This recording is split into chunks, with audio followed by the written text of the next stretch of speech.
ce beau projet. Mais dans un premier temps, on vous invite ce jeudi 7 septembre sur le coup de 17 h à l'inauguration officielle de la nouvelle saison de la salle Gérard Dallaire de la Pocatière, puisque c'est le vernissage de la populaire exposition Le Poulailler imaginaire de l'artiste Roger Brabant qui est avec nous. Roger, bon après-midi. Bonjour, monsieur. Alors, vous êtes originaire de Rigaud. Oui. Et vous êtes un artiste qui, en fait, vous ne vous décrivez pas comme un artiste, vous êtes un créateur qui a commencé à créer il y a à peu près une trentaine d'années, à l'âge de 35 ans. Oui. J'aimerais savoir d'abord, vous, qu'est-ce qui vous a incité à donner vie à cette pulsion-là de créer? Quand j'étais plus jeune, j'avais un poulailler, des animaux de basse-cour, puis à un moment donné, j'ai pris un morceau de bois, puis j'ai dû m'en faire un coq. Je savais pas qu'est-ce que je faisais. Ça brisait en chemin, au bout de 2 heures, ça brisait. Puis là, avec le temps, je m'ai perfectionné. J'ai appris à choisir mes matériaux. Mes matériaux, c'est tous des matériaux ancestrales que je prends pour créer mes œuvres. Oui. Un morceau de bois neuf, pour moi, ça n'a pas d'âme. Je prends du bois. Il faut qu'il y ait de la vie dans ce que vous utilisez comme matière. Une patine usée, une patine, tu sais, ces œuvres-là, tu les travailles, tu les peins, puis...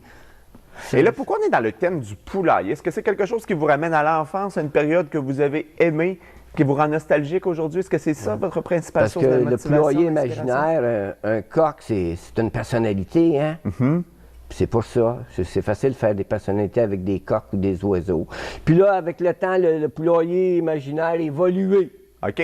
On a rendu une évolution différente. On change de tendance des fois. Et qu'est-ce qui a évolué au fil du temps, justement, par rapport à vos premières créations jusqu'à ce qu'on présente aujourd'hui, là? Je fais des bonhommes.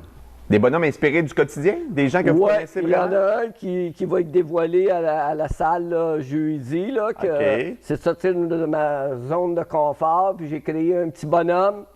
Son nom va être dévoilé là, je peux pas le dire, mais lui, c'est une grosse histoire vraie. Vous nous réservez beaucoup de surprises là, pour le dévoilement qui est prévu demain. Là. À suivre. À suivre. Et là, on va regarder un petit peu vos œuvres. Bon, on a vu à l'écran des créations que vous avez faites. Moi, ce que je trouve intéressant de souligner là-dedans, c'est qu'il y a un beau volet écologique. C'est qu'on récupère des items du quotidien, notamment des cannes de soupe habitant, des crêtes d'œufs aussi, là, des casseaux pour mettre les œufs. Ça vous est venu comment l'idée d'utiliser ces items-là? Parce que, tu sais, dans le poulailler, il y a toujours des œufs en incubation. Hein? Oui. Puis regarde, c'est ça qui est sorti de ces œufs-là. Là. Là-dedans, il y en a un, c'est un petit Shakespeare. Là, attends, là, vous l'avez pris, on le voyait à l'écran, attendez un petit peu, monsieur, on va juste le remettre comme ça ici qu'on le voit bien. C'est lequel, le Shakespeare? C'est lui d'ici? Oui, non, celui-là ici, il est carré, tu sais, il vient de l'Angleterre, lui. OK. C'est un coq à tête carrée. C'est un petit Shakespeare. Bon. OK. Je m'excuse, là. Ben non, il n'y a pas de problème. Alors, ici, on a Shakespeare. Je ne pensais pas recevoir Shakespeare un jour à l'émission, donc Shakespeare. Et ça, c'est fait avec du bois. Vous dites qu'il y a une âme, qu'il y a une vie. C'est des matériaux de 100 ans, 50 ans, 60 ans. Puis là, je les découpe, je les peinture, puis je les rapistole. Puis il y a même une petite poule avec une crinière avec des brillants. Et là, on va aller voir tout un morceau, un coq, quand même pas rien, qui est inspiré de quelqu'un que vous connaissez, je pense, par sa grande bouche, en fait, son grand bec, parce que c'est une personne qui est très loquace. Le monsieur s'appelle Jacques. Puis Jacques, c'est un jaseur, il a à peu près 70 ans, puis j'ai dit, il faut que je fasse Jacques un de ces jours, puis je l'ai fait dans le dernier mois, puis il s'appelle Jacques le jaseur. Mais c'est très beau. Oui, merci. Vraiment, un beau talent. Puis les couleurs aussi, c'est très vivant aussi comme pièce artistique. L'art populaire, c'est de la couleur.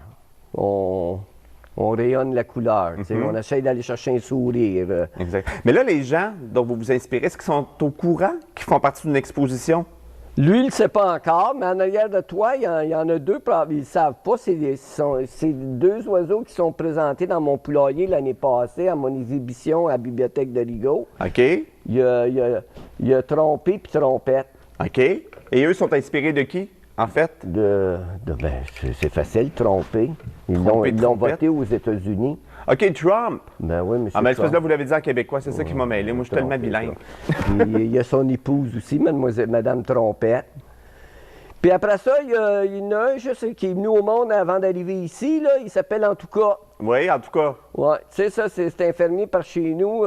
Gérard, il est haut comme 3 pommes, puis il a toujours une petite brindille de paille sur le bout de la bouche, puis En tout cas. En tout cas.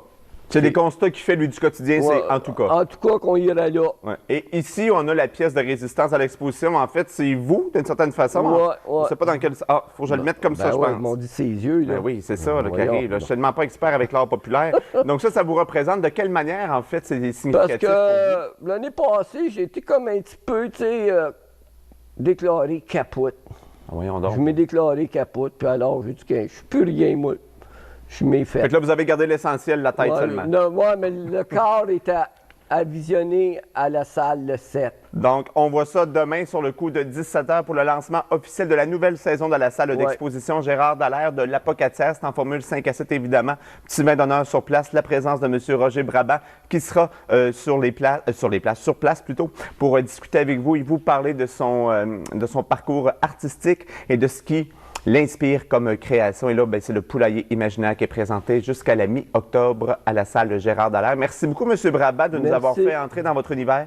Je vous invite à venir visiter le poulailler. Bon, on va aller faire un tour assurément. Merci beaucoup, une belle fin de journée à vous. Merci beaucoup. Au retour.